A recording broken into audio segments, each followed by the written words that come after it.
I'm gonna show you this work. I will go very fast.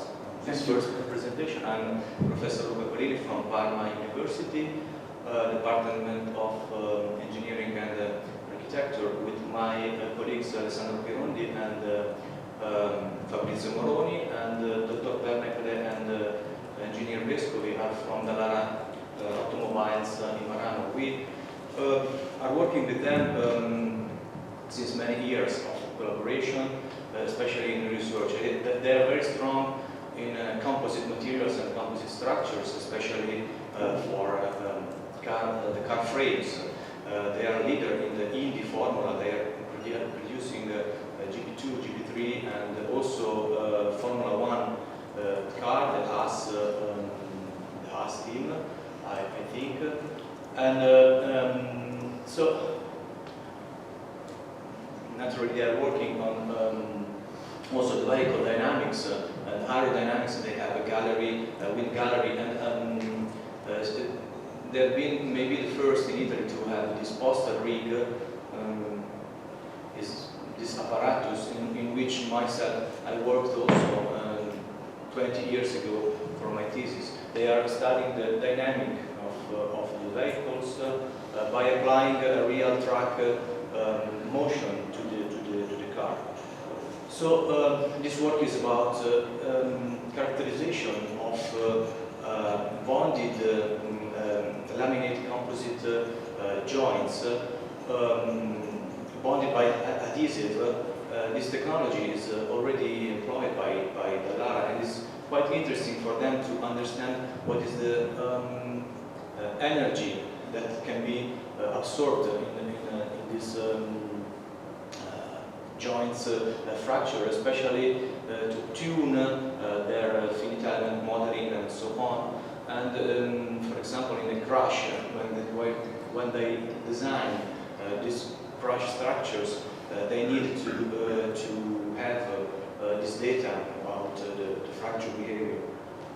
So that the adhesive joints can be lighter, and usually they show higher strength of the co-laminated bond.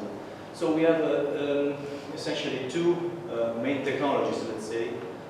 We have the co-cured, the so-called co-cured with adhesive film, and this one is the technology I'm going to show you. And we have the cold bonding. So in the first case, we have the first lamination with adhesive and a second lamination with the second laminator to create the joint. So this is adhesive film, and this is the adhesive is put on the joint after the lamination. So it's technically it's different technology. And this one is the higher performance technology to create these joints. And so we have a lot of work to do, still to do. We tried this. At the moment, we have tried these 4 combinations. It is one class of material is very high strength, 1100, and these are not adhesive, but just co-laminated is for comparison. And we have this carbon T700 material, so essentially it's a standard laminate, and this is high resistance laminate with a special resin that is nano alloyed resin and so on. So and we tested these two co-bonded, not cold bonded at the moment, but just co-bonded joints with these two the same materials. Okay, this is just what I told you, and some details about the material and the cure process they are subjected to. So, as I told, the T1100 is high resistance, high modulus of elasticity, and the T7 is lower resistance, a little bit lower module of elasticity. And these are mechanical properties of the film adhesive we used. So we are testing we are looking for the critical energy rate, namely GEC, by the test of two different. So we are looking for mod 1 and mod 2. For mod 1, we have the classical double cantilever beam specimen and the end notch flexure for the mod 2 determination of this ZC. And so these are some details about how is their manufacturing. We have a spacer to create the initial crack. So this is just co-laminated with no adhesive, and this is the lamination with the first adhesive layer. So this geometry, probably you know about our specimen. So we have the DCB, and the same scheme is for the 3-point bending test for the ENF specimen. So under the test is under displacement control, and the compliance is calibrated by phi. So what we look for is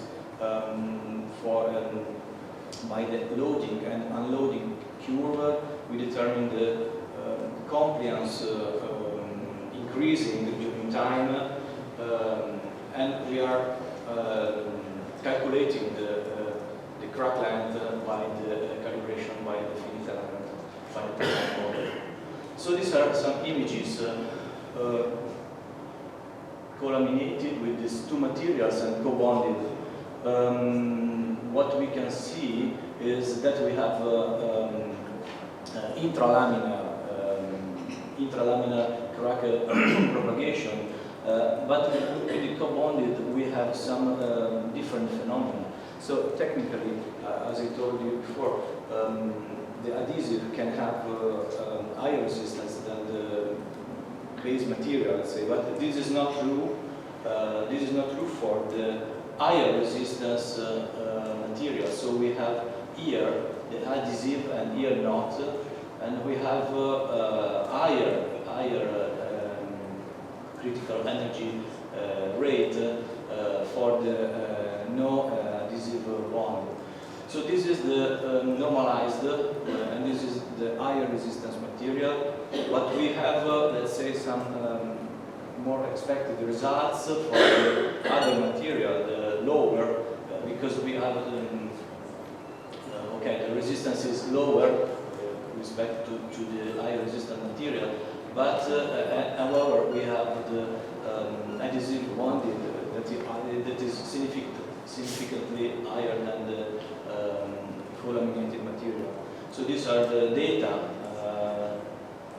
all together, and we can appreciate what happened. So this is the base material for the lower resistance material, and this is the base. This is the base for the higher resistance. And here we have the adhesive bond.